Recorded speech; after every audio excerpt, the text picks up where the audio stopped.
At a family dinner, my brother looked at me and asked, "How's the new life in Portland?" I laughed. "What are you talking about?" My best friend Bethany choked on her water. "The $60,000 I sent Bethany for your escape?" I smiled, nervous and confused. "But Bethany told me you refused to help, that you didn't care if I stayed with Dakota." I forced myself to blink back the tears. His hands trembled as he pulled out his phone. "Didn't care. Emily, I've been sending $2,500 every month since that night you called me crying with a broken jaw." He scrolled frantically. Venmo receipts filled the screen. 24 payments worth $60,000 total. "I moved back with Mom and Dad," he whispered. "Sold my car. Lauren left me because I chose saving you over our wedding." When I turned to Bethany, my heart stopped. I knew that guilty look in her eyes. "She promised she'd get you out. She sent updates, said you kept backing out." He showed me screenshots of Bethany's texts. "She's not ready yet. Almost got her out today. Keep sending, I'll keep trying." Bethany's wine glass shattered on the floor. "You told me he wouldn't help," I whispered. The silence was deafening. "Emily, you don't understand," Bethany started. "Understand what?" I stood so fast my chair crashed backward. "That you watched him beat me unconscious and then comforted me saying, 'I wish your family cared'?" My hands shook as I pulled down my turtleneck. Purple fingerprints around my throat. This was from the last time I saw him. They still haven't healed. Bethany reached toward me.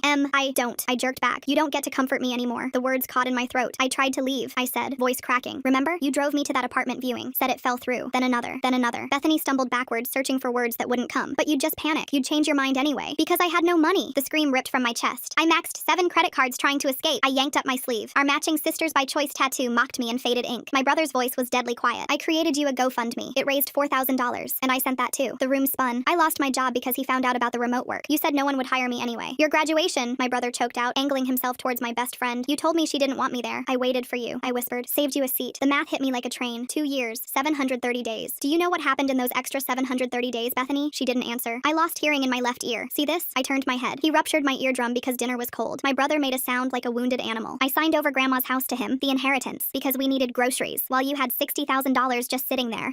I was pregnant." The words fell like bombs. 5 months. "Your first niece." I looked at my brother. "I lost her after he threw me down the stairs." "You know what I was thinking about while I bled? How I couldn't afford the hospital." Bethany was crying now. Ugly, selfish tears. "But wait, it gets better." I laughed, high and hysterical. "The damage was too severe. I'm infertile now, forever, because I couldn't afford the follow-up surgery." Bethany took a step back, but I followed. The years of rage were finally breaking free. "You want to know the best part?" I stepped closer. "You were my maid of honor. At the wedding he forced me into. You held my bouquet while I married my monster, knowing you had my escape in your bank account." Bethany screamed. "I deserve to be a mother more than someone who couldn't even leave." I paused, not understanding. "Bethany, where did the money go?" Her face went bright red, like she said something she shouldn't have. "Where's my $60,000, Bethany?" "I used it for IVF." The words burst out. The room went silent. Even the clock stopped ticking. My brother stood slowly. His whole body shook. "You stole her chance at children to buy your own?" He grabbed my hand, checking my pulse like I might disappear. "I used to have nightmares where I was at your funeral, and everyone kept asking why I didn't help. Now it feels like it just came true." "Pack your things," he said firmly. "Tonight." "You didn't just steal money," I said quietly. "You stole my family from me. I thought Derek abandoned me." "You stole that." Derek was already on another call. I didn't know it at the time, but Derek was about to make my parents pay. Me and Bethany's lives were about to change forever, for better and for worse. Derek walked straight to my bedroom closet and yanked out the duffel bag I'd hidden behind old winter coats, the one I'd packed and unpacked a dozen times over the past year whenever I thought I might actually leave. His phone was already pressed to his ear, and I heard Dad's voice answer on the other end before Derek cut him off with words so cold they made me flinch. "You're going to listen for once in your life." He walked into the bathroom and shut the door, but I could still hear his muffled voice getting louder with each word, while Bethany sat frozen on my living room floor, mascara running down her face in thick black streaks. My hands shook as I grabbed the plastic grocery bag from under the sink and started throwing in my medications from the bathroom counter, the anxiety pills and painkillers and antibiotics from the last time Dakota hurt me bad enough to need them. The orange bottles clattered against each other as I dropped them twice, trying to get them all in the bag, then remembered my phone charger and had to crawl under the bed to unplug it from the wall. Derek came back out with his jaw clenched so tight I could see the muscle jumping, and he picked up my duffel bag with one hand and grabbed the grocery bag from me with the other. "We're leaving now." His voice was flat and hard like I'd never heard it before. "Mom and Dad will deal with her until the police get here." He nodded toward Bethany, who was still on the floor making these weird gasping sounds like she couldn't catch her breath. I followed Derek out the door without looking back at her, my legs feeling like jelly as we walked down the 3 flights of stairs to his car parked on the street. The second I sat down in the passenger seat, my whole body started shaking so hard my teeth were chattering, even though Derek cranked the heat up all the way and pointed every vent toward me. He drove fast but careful, checking the mirrors every few seconds like he expected Dakota to appear behind us any second. "We're going to a motel first," he said after about 20 minutes of driving through back roads I didn't recognize. "It's safer than going straight to Mom and Dad's in case he comes looking for you there." The thought of Dakota looking for me made my stomach lurch, and I realized I hadn't even thought about him finding out I was gone until right that second. Derek pulled into a rundown motel with half the neon sign burned out and parked near the office, telling me to stay in the car with the doors locked while he went inside. I watched him through the window as he paid the clerk in cash, not using a credit card that could be traced, and came back with 2 room keys. He drove us around to the back of the building and parked right in front of rooms 23 and 24, grabbing our bags and checking around the parking lot before letting me get out. The rooms were connected by an inner door that he immediately unlocked and propped open, then went through both rooms checking the windows and testing the deadbolts on both outer doors. "I'm not leaving you alone tonight," he said, sitting down on the bed across from where I'd collapsed on the other one. That's when everything hit me all at once and I started sobbing so hard I couldn't breathe. These huge gasping sobs that felt like they were ripping me apart from the inside. Derek moved over and just held me while I fell completely apart, not saying anything, just letting me cry until I didn't have any tears tears left, and my whole body felt empty and wrung out like a dish rag. I must have fallen asleep at some point because when I woke up it was morning, and Derek was sitting in the chair by the window with his phone in his hand. "There's a number here for a domestic violence hotline," he said quietly when he saw I was awake. "I think we should call them." My hands were still shaking when I took the phone and dialed the number, listening to it ring 3 times before a woman's voice answered, calm and steady like she'd done this 1,000 times before. "My name is Jocelyn Reeves," she said after I stumbled through trying to explain why I was calling. "I can meet you at the courthouse today to help you file for an emergency protection order if you're ready." I told her yes, even though I wasn't sure I was ready for anything, and she gave us directions to meet her at the courthouse at 10 o'clock. Derek drove us there in silence, and I saw Jocelyn waiting by the metal detectors, a middle-aged woman with kind eyes who took my arm gently and led us to a small office on the 3rd floor. She helped me fill out all the forms while Derek pulled up photos on his phone that he'd screenshot from our video calls over the past 2 years, pictures of my black eyes, and split lips and bruised arms that he'd been keeping as evidence without telling me. The judge was an older woman who looked at everything carefully, studying each photo and reading my statement twice before signing the temporary restraining order against Dakota. "This is valid for 2 weeks until your hearing," she explained, but I knew it was just paper, and paper couldn't actually stop him if he really wanted to find me. Derek drove us straight from the courthouse to an urgent care clinic where the doctor, a young woman with gentle hands, took photographs of the purple fingerprints around my throat and documented every cut and bruise on my arms and legs. I wonder what Derek's really saying to their parents behind that bathroom door while Emily's packing. There's something about how cold his voice got that makes me think this family dynamic runs deeper than we're seeing right now. She gave me a referral to see an ENT specialist about my damaged ear, writing notes in my chart about the hearing loss I'd been hiding for months. That evening, Derek called our parents again and put them on speaker, so I could hear Mom crying on the other end. "We're getting Bethany out of the apartment," she said between sobs. She admitted everything about the money, all of it. Dad's voice came through next, and he sounded more angry than concerned when he said they'd do whatever it took to help now, like he was mad about having to deal with this mess more than worried about me. Later that night, Jocelyn called to check on me and discuss what would happen next. "I think you should stay with family rather than go to a shelter if that's a safe option," she said. We agreed I'd go to my parents' house the next day, but only with new locks on all the doors, and their security system turned on, and nobody allowed to visit without checking who it was first. "Derek will stay there too," I told her, and she said that was good, that having someone else there would help. The drive to my parents' house the next morning felt like traveling back in time, passing all the familiar streets and stores from when I was growing up, before Dakota, before everything went wrong. Mom had already changed the locks and gave us new keys, and Dad had activated their security system that they'd never bothered using before. My childhood bedroom looked exactly the same as when I'd left it years ago. The same purple walls and boy band posters and stuffed animals on the shelf like a museum of who I used to be. That first night, I woke up 4 times thinking I heard Dakota in the house, my heart racing and sweat soaking through my shirt, even though Derek had dragged an air mattress into my room and was sleeping right by the door. The familiar wallpaper with its tiny flowers seemed to belong to some other girl's life, someone who hadn't been broken into pieces and put back together wrong. 3 days later, Detective Winnie Guzman knocked on my parents' door at 9 in the morning. She was older than I expected, with gray streaks in her hair and tired eyes that had seen too much. Derek sat next to me on the couch while she pulled out her phone to record everything. She asked me to start from the beginning with Dakota, and I talked for 2 hours straight. My voice cracked when I described the beatings and the lost baby and signing over Grandma's house. She wrote notes while I talked and asked specific questions about dates and hospital visits. Then she wanted to know about Bethany and the money, and Derek pulled up all the screenshots on his phone. He showed her every Venmo payment and every text where Bethany lied about me backing out. The detective scrolled through everything slowly and took pictures of his phone screen with her own phone. She said the DA would review everything for possible fraud charges against Bethany. Before she left, she gave me her card and said to call if I remembered anything else. That afternoon, Jocelyn called and said she found a civil attorney named Alistair Bowen who wanted to meet with us. His office was downtown in a building with marble floors, and I felt out of place in my old sweatshirt. Alistair was younger than I thought lawyers would be, with thick glasses and papers everywhere on his desk. He listened to the whole story without interrupting, then explained we had a strong case for theft and fraud. He said I could sue for the full $60,000 plus extra damages for being trapped longer with Dakota. The legal terms made my head spin, but he broke it down simply. Bethany took money meant for me under false pretenses, which was fraud and conversion. He pulled out a stack of papers for me to sign to officially hire him as my lawyer. His fee would come from whatever we recovered, so I wouldn't owe anything up front. I signed everything with shaking hands while Derek read through each page carefully. That night, I couldn't sleep, so I started going through my old emails on my laptop. Something felt wrong about how I never saw Derek's messages about the GoFundMe he mentioned. I searched for his email address and found dozens of messages in my spam folder somehow. But when I looked closer, I saw someone had created email filters to automatically delete anything from Derek. The filters were dated 2 years ago, right when he started sending money to Bethany. My stomach dropped when I realized Bethany must have gotten into my email account somehow. She knew my passwords because we used to share everything like sisters do. I found the GoFundMe link Derek had sent with pictures of my bruised face and his plea for help. $4,000 from strangers who wanted to help me escape, and I never even knew it existed. The betrayal hit me all over again, and I threw up in the bathroom sink. Derek heard me and came to check, and I showed him what I found on the laptop. His face went white when he saw the email filters, and he started pulling up his own phone. He had saved every text conversation with Bethany for the past 2 years in a folder. He showed me message after message where she controlled his access to me completely. She told him I didn't want him at my graduation because I was too ashamed to see him. She said I refused to come to holidays because I couldn't face the family after marrying Dakota. Every single lie was perfectly crafted to keep us apart while she played the supportive best friend. She even sent him fake updates about trying to get me out with specific details about apartment viewings. Meanwhile, she was telling me Derek abandoned me and didn't care if I lived or died. The manipulation was so calculated it made me physically sick to read through everything. 2 days later, Alistair called to say he was sending official legal letters to preserve evidence. He sent one to Venmo requiring them to keep all records of Derek's payments to Bethany. He sent another to GoFundMe to preserve the fundraiser Derek created and all donation records. Then he sent a demand letter directly to Bethany, requiring her to maintain all bank records about the money. She had 30 days to respond, or we would file the lawsuit and make everything public. My parents called that night asking for a family meeting, and we drove over the next morning. Mom had been crying, and her eyes were red and puffy when she opened the door. She sat us down in the living room and admitted she suspected something was wrong with Dakota. She said she saw the bruises at Thanksgiving but didn't want to interfere in my marriage. Dad got defensive immediately and started complaining about the legal mess we were creating with Bethany. He said lawsuits would just drag everything out and make our family look bad in town. But he agreed to support me even though his voice sounded more annoyed than caring. The conversation went in circles with Mom crying and Dad getting frustrated about money and reputation. I left feeling more alone than before, even though they said they wanted to help. The next week, I finally saw the ENT specialist about my ear, and she did a bunch of tests. She confirmed what I already knew about permanent hearing loss from the ruptured eardrum. She said the damage was too old to repair surgically and scheduled me for a hearing aid fitting. I would need to wear one for the rest of my life and replace it every few years. Another thing Dakota stole from me that I could never get back no matter what happened legally. Jocelyn called that afternoon and asked if I wanted to attend a support group for abuse survivors. I didn't want to go, but Derek said it might help, so I agreed to try once. The meeting was in a church basement with folding chairs in a circle and terrible coffee. There were 8 other women there, and they all had different stories but the same broken look. One woman's sister stole her inheritance while she was in the hospital after her husband's attack. Another woman's best friend sabotaged all her job applications to keep her dependent and trapped. Hearing their stories made me realize betrayal comes in so many forms, but the pain feels the same. I didn't talk that first meeting, but I listened to everything and cried quietly in my chair. 2 weeks after the restraining order, Dakota started calling from different numbers, leaving voicemails. He would cry and apologize, then get angry and threaten to find me wherever I was hiding. Derek helped me document every call, and we went to the police station to file a report. The officer said they would arrest Dakota if he kept violating the order, but I knew that wouldn't stop him. We changed my phone number that day and only gave it to necessary people like lawyers. 3 weeks after sending the demand letter, Alistair got a response from Bethany's lawyer. The letter said she couldn't pay back the money because she was $80,000 in debt from failed IVF cycles. They claimed the money was a gift from Derek to help her have a baby, not theft. Reading that made me so angry I actually threw my phone across the room and cracked the screen. The audacity of claiming my escape money was a gift made me physically sick with rage. Alistair called the next morning and asked me to come to his office to review our strategy. Derek drove me there, and we sat in the conference room while Alistair spread out printed screenshots of all Bethany's texts to Derek. He pointed to specific messages where she told Derek I was backing out, that I wasn't ready, that I kept changing my mind. Then he showed bank records proving she deposited Derek's money the same days she sent those lies. He explained that this pattern showed clear intent to deceive, and that we could prove she knew exactly what she was doing when she took the money. The legal terms made my head spin, but the basic idea was simple enough. Bethany lied to get money that wasn't hers, and we had proof. Alistair said judges hate this kind of betrayal, and we had a strong case for getting every penny back plus damages. Bethany's lawyer claiming those payments were gifts for IVF makes me wonder how long she's been planning this defense. The timing of those email filters 2 years ago, right when Derek started sending money, seems way too convenient to be coincidence. While he talked, I kept seeing flashes of my wedding day 2 years ago. Bethany had been there at 6 in the morning to help me get ready. She curled my hair and fixed my veil when my hands shook too much to pin it right. She held my bouquet at the altar while I said vows to Dakota that made me want to throw up. She gave a maid of honor speech about true love and finding your person, all while $60,000 sat in her bank account. The memory made me so angry I had to excuse myself to the bathroom where I dry heaved over the toilet. When I came back, Derek was on the phone with our parents asking about help with an apartment. I heard Dad's voice through the speaker complaining about how much everything costs. Mom took the phone and said they would help, but I had to promise to get therapy and get my life together. They wanted receipts for everything and weekly check-ins about my progress. Derek's jaw tightened, but he agreed to their terms because we both knew I had no other options. That afternoon, Jocelyn called about a data entry job one of her contacts needed filled. It was boring work typing numbers into spreadsheets, but I could do it from anywhere with internet. The pay was barely enough for food and basic bills, but having any income felt huge. I filled out the application that night and got approved 2 days later. My first week I made $300, and when the deposit hit my account, I sat on Derek's couch crying with relief. Detective Guzman called while I was working on spreadsheets the next week. She said the district attorney reviewed my case and decided to file assault charges against Dakota. There would be a preliminary hearing in 3 weeks where I'd have to testify about the abuse. My whole body went cold at the thought of seeing him again. She said I could request screens so I wouldn't have to look at him directly, but I'd still be in the same room. I agreed to testify even though the idea made me want to run away and never come back. Meanwhile, Bethany started posting weird stuff on social media about being betrayed and how only real friends understand fertility struggles. Our mutual friends started texting me asking what happened between us. I kept my answers short, just saying we had a falling out and leaving it at that. Derek wanted me to post the truth about what she did, but I was too tired to deal with the drama. I had my first appointment with Catherine Walsh 3 days before the criminal hearing. She specialized in trauma and didn't push me to forgive anyone or move on like other therapists I'd tried. Instead, she helped me make a safety plan for the hearing and taught me breathing exercises for when I felt panic rising. We talked about small goals like eating 3 meals a day and taking showers regularly. She said healing wasn't linear and some days would be harder than others. Insurance covered part of the sessions, but I still had to pay $40 each time, which ate into my food budget. A week later, Alistair called with news that made me see red all over again. Through discovery, he got Bethany's full bank records showing where the money went. Yes, she spent thousands on IVF treatments, but she also bought plane tickets to Hawaii, put $8,000 down on a new car, and had charges at expensive stores almost every week. While I was getting my eardrum ruptured and losing my baby, she was shopping at Nordstrom with my escape money. Alistair said this would help our case because it showed she didn't even use all the money for fertility treatments like she claimed. We officially filed the lawsuit the next Monday. Alistair warned me that court records are public and people might find out about everything that happened. I thought about all the shame and secrets I'd been carrying and decided I didn't care anymore. Let people know what Bethany did and what I survived. At least the truth would be out there instead of her lies. That same night, Derek showed me his phone where he'd he'd texted his ex Lauren to apologize for choosing to help me over their wedding. Her response was kind, but clear that they were done forever. She said some choices change everything, and can't be undone no matter how sorry you are. Derek's eyes were red when he showed me, and we both sat there crying about everything he lost, trying to save me, while Bethany stole that chance away. 3 days later, Mom called another family meeting, and I could tell from her voice something was wrong. Dad sat at the kitchen table with his hands folded while Mom paced back and forth near the window. Derek arrived late and took the seat next to me without saying anything. Mom finally stopped pacing and looked right at me. "We need to tell you something about Bethany." My stomach dropped because I knew this wasn't going to be good. Dad cleared his throat and started talking about how Bethany had called them 2 years ago, worried about me. She'd told them about the bruises and asked what she should do. Mom's voice cracked when she admitted they told Bethany to handle it herself because they didn't want to get involved in my personal business. They gave her permission to manage the whole situation instead of stepping in themselves. The room went cold, and I felt like I couldn't breathe. Derek slammed his fist on the table so hard the salt shaker fell over. "You told her to handle it?" His voice was deadly quiet. Dad tried to explain they thought it would be better coming from a friend, but Derek wasn't having it. I stood up and walked out without saying anything because if I opened my mouth, I'd scream. The restraining order hearing happened 2 weeks later at the courthouse downtown. I wore my only nice outfit and sat behind the prosecutor while Dakota sat on the other side with his lawyer. The judge reviewed all the violations we'd documented, including the phone calls and texts, despite the temporary order. Dakota's lawyer tried to argue they were just attempts to reconcile, but the judge wasn't buying it. She looked through the evidence folder with all the photos of my injuries and the police reports. After 20 minutes, she granted a 2-year protection order requiring Dakota to stay 500 feet away from me at all times. He had to surrender his guns to the sheriff within 48 hours. The judge warned him that any violation would result in immediate arrest. It was just a piece of paper, but at least now it had real consequences attached. Walking out of the courthouse, I felt a tiny bit safer, even though I knew paper couldn't really stop him if he wanted to hurt me again. Alistair called the next morning saying Bethany's lawyer wanted to meet about a settlement. We met at his office that afternoon where her lawyer laid out the offer on official letterhead. She would pay back $30,000 over 10 years if I signed an NDA agreeing never to discuss what happened publicly. The lawyer said this was generous considering Bethany's financial situation. Alistair leaned back in his chair and told them it was insulting to offer half the stolen amount, plus demand silence about it. I looked at the paper with all its legal language and pushed it back across the table. No deal. The lawyer seemed surprised and started explaining how I'd get nothing if we went to trial, but I didn't care. I wasn't going to let Bethany buy my silence for half of what she stole. At support group that week, the room split down the middle about my decision. Some women thought I was being stupid, turning down guaranteed money when I desperately needed it. Others said standing my ground was the right thing, even if it meant getting nothing in the end. One woman who'd been coming for 3 years said her sister stole her inheritance and she took a settlement with an NDA, but regretted it every day because she couldn't warn other people. The facilitator reminded us there's no right way to seek justice and everyone has to make their own choice. I sat there listening to everyone's opinions and realized how much Bethany's betrayal had messed up my ability to trust anyone's motives anymore. Even these women trying to help made me wonder what they really wanted from me. The fertility specialist appointment came 2 weeks later at the women's clinic across town. She reviewed all my medical records from the miscarriage and did an exam that hurt more than I expected. After running some tests, she sat down and confirmed what the hospital had already told me. The damage from the untreated miscarriage was too severe, and I'd never be able to carry a pregnancy. She talked about other options like adoption or using a surrogate, but I couldn't even process that information. Walking out to my car, I felt hollow, but also weirdly relieved to know for certain instead of wondering. There was no maybe anymore, just a definite never. I sat in the parking lot for an hour before I could drive home. My parents finally agreed to help with an apartment deposit after I showed them 3 rejection letters from cheaper places that turned me down for bad credit. Mom wrote the check while making comments about being more responsible with money in the future. The landlord at the 4th place almost rejected me too when he ran my credit, but Derek offered to co-sign the lease. After 2 hours of paperwork and background checks, I got the keys to a tiny studio apartment on the 3rd floor of an old building. It was 300 square feet with a kitchenette and a bathroom so small you could touch both walls at once, but it was mine. Moving day came a week later, and everything I owned fit in Derek's car with room to spare. He helped me carry up 2 boxes of clothes and a bag of kitchen stuff Mom had given me. Derek installed new deadbolts on the door and set up a doorbell camera that sent alerts to my phone. Mom showed up with grocery bags and some old sheets from their linen closet. That first night alone, I checked the lock 6 times and jumped at every noise in the hallway. But I also slept better than I had in months, knowing Dakota didn't have a key to this door. Derek's ex Lauren saying some choices can't be undone makes me curious about what she's really feeling beneath that polite response. There's something deeper in how she phrased that. 2 weeks into living alone, I got a call from Detective Guzman saying Dakota had been caught on my parents' security camera driving by their house 3 times in one night. We filed another violation report and had to go back to court where the judge was clearly angry. She told Dakota's lawyer that his client was testing her patience and next time would mean jail time, not just warnings. I bought more locks for my windows and started varying my route to work, but refused to live, scared all the time. Good news finally came when Alistair called saying the court had frozen $15,000 of Bethany's assets while our lawsuit was pending. Her lawyer filed an emergency motion claiming this created severe financial hardship for his client. The judge reviewed the motion and noted that Bethany hadn't worried about hardship when she was spending stolen money meant for domestic violence escape. The freeze would stay in place until the case was resolved. It was a small victory, but the first real consequence Bethany had faced for what she did. A week later, I found a thick envelope in my mailbox with Bethany's handwriting on it. Inside was a 3-page letter where she tried to explain herself without really apologizing. She wrote about being jealous of my relationship with Derek since we were kids and how desperate she was to have a baby. She said the debt from failed IVF treatments made her convince herself she deserved the money more than someone who kept choosing to stay with their abuser. There was no real sorry anywhere in the letter, just explanations and excuses that changed nothing about what she'd done. 3 weeks later, Catherine handed me a yellow legal pad in her office and told me to write everything I needed from my parents. My hand shook as I wrote that they had to admit they failed to protect me and stop acting like what happened wasn't that bad. I wrote that they couldn't blame me for the legal stuff with Bethany or make me feel guilty about needing their help. Catherine read it over and helped me make it clearer without softening the message. I folded the letter into an envelope and dropped it in the mailbox outside her building, even though I knew they might never talk to me again. 2 days later, Mom called saying they'd do family therapy if that's what it took to fix things. Our first session was awkward with all 4 of us crammed into the therapist's small office. Mom kept wiping her eyes and saying she was sorry without making excuses about not knowing how bad things were. Dad sat with his arms crossed and kept checking his watch, but at least he showed up. The therapist said healing would take time and there was potential if everyone stayed committed. I nodded, but didn't really believe things would get better between us. That weekend, I spread all the hospital papers from my miscarriage across Derek's kitchen table. Each receipt and discharge form and test result made my chest tight, but I sorted them into neat piles by date. Derek helped me scan everything into his computer and make backup copies on a flash drive. Alistair said having everything organized would help our case against Bethany. The mediation happened in a conference room downtown with lawyers on both sides of a long table. Bethany wouldn't look at me while her lawyer argued she couldn't pay back the full amount. After 4 hours of back and forth, she agreed to pay $60,000 over 15 years with no NDA so I could talk about what she did. She also had to do 200 hours at a domestic violence shelter and keep paying no matter what happened with her finances. It wasn't perfect, but seeing her sign those papers admitting she stole from me felt like something. A week later, Detective Guzman called about Dakota's case moving forward. The DA offered him 3 years probation with a batterer program and permanent restraining order instead of trial. If he messed up during probation, he'd serve 2 years in prison. I thought about it for 3 days before agreeing, because I couldn't handle telling everything again in a public trial. At the plea hearing, I stood at the podium reading my victim impact statement about the permanent hearing loss and infertility. Dakota stared at the table the whole time, never looking up once. The judge accepted the plea and gave him the sentence while I gripped Derek's hand so hard my knuckles went white. Walking out of the courthouse, I felt empty, but also like a weight had lifted off my shoulders. The next morning, I got a call from a company about the customer service application I'd sent weeks ago. The hiring manager asked about the gap in my work history, and I told her the truth about leaving an abusive situation. She said she was a survivor too and believed in second chances. They offered me full-time remote work with health insurance starting next month. I cried after hanging up because it was the first good news in so long. At our next family therapy session, Dad finally looked at me instead of the wall. He said he was scared of confrontation and chose to ignore what was happening instead of protecting me. My parents agreed to pay for my therapy and medical bills from my injuries. The therapist said it was progress, even if our relationship would never be the same as before. With insurance starting soon, I made appointments to see about surgery for the internal scarring from the miscarriage. The doctor examined me and said surgery wouldn't fix the fertility damage but might help with the constant pain I'd been having. I scheduled it for next month and tried not to think about how much recovery would cost. The surgery took longer than expected, but the doctor said it went well. I woke up feeling like my insides were on fire, and the pain meds made me throw up. 3 days later, my temperature spiked and the incision started leaking yellow fluid. The emergency room doctor said I had an infection and needed IV antibiotics for a week. I had to call my new job and explain why I'd missed training. The manager was understanding, but I could tell I'd already used up her patience before even starting properly. The antibiotics made me so tired I could barely stay awake for the online training modules. Derek had to loan me $800 for the hospital bills that insurance didn't cover. Mom said they couldn't afford both my therapy and these surprise medical costs, so I'd have to figure something out. I stared at the pile of bills on my kitchen counter, wondering if I'd ever stop drowning in debt from what Dakota and Bethany did to me. 2 weeks later, Alistair called while I was sorting through medical bills at my kitchen table. He said Bethany's first payment bounced and her lawyer just sent notice she was filing for bankruptcy. My hands went numb holding the phone as he explained bankruptcy could wipe out the whole debt if the court allowed it. He filed an emergency motion right away arguing fraud debts can't be discharged, but warned me the legal fight could take years. The retainer alone would cost another $5,000 I didn't have. I stared at the $60,000 settlement papers that might become worthless and had to decide if I should keep fighting or just accept I'd never see the money. 3 days later, Detective Guzman called about Dakota getting arrested for drunk driving with a blood alcohol 3 times the legal limit. Since it happened during his probation, the prison sentence kicked in automatically, and he'd serve 2 years starting immediately. Part of me felt safer knowing he was locked up, but that same afternoon, his mom started leaving voicemails calling me a vindictive bitch. His brother sent Facebook messages saying I ruined Dakota's life and deserved everything that happened to me. The police said the threats weren't specific enough to do anything about, so I spent money I didn't have on more security cameras for my apartment door. My hearing aid finally arrived, but insurance only covered the cheapest model that whistled with feedback every time I turned my head. The audiologist adjusted it 3 times, but said the basic model just did that sometimes. During work calls, the feedback got so bad, I'd have to mute myself and pretend my internet was cutting out. She told me I'd need to replace it every few years at $3,000 each time, which made my stomach drop. Derek started bringing his new girlfriend Amy to family dinners, and she kept asking why he was so involved in helping his adult sister. He missed our next 2 therapy sessions, and when I confronted him, he finally admitted he resented losing Lauren and his savings because of me. We screamed at each other in Mom's driveway until we both cried and hugged, but something felt broken between us after that. 6 months into the payment plan, Bethany had only made 2 payments before claiming hardship from new IVF treatments costing $15,000. The court modified her payment schedule, stretching it to 20 years, which meant I'd be 53 when it finished if she even kept paying. Alistair said I should mentally write off the money to move forward, but the injustice burned in my chest every night. My apartment building sold to a developer who sent notices raising rent 40%, which was legal with 60 days notice in our state. Even with my full-time job, I couldn't afford the new rate, and my credit was too damaged from medical debt to qualify anywhere decent. Mom offered to let me move back home, but with rules about being home by 10 and getting my life together, that made me feel like a teenager. At what became my last support group meeting, I looked around and recognized the same faces from a year ago, still telling the same stories. Some women had moved on with their lives, while others like me seemed stuck between who we were and who we wanted to be. The facilitator asked if I wanted to share, but I just shook my head and never went back. A year after leaving Dakota, I sat at my kitchen table with bankruptcy papers spread out next to past due medical bills totaling $48,000. The lawyer explained I could keep my car and basic stuff, but any money from Bethany's lawsuit would go to creditors first anyway. I signed my name on each form farm, knowing it meant 7 more years of ruined credit on top of everything else. At least this time it was my choice, even though I wondered if there was really any difference between Dakota's cage and this new one made of poverty and damaged credit. Thanks for sticking with me through all of this today. It's definitely been quite a journey to share together. Catch you next time, and hey, subscribe for more content like this.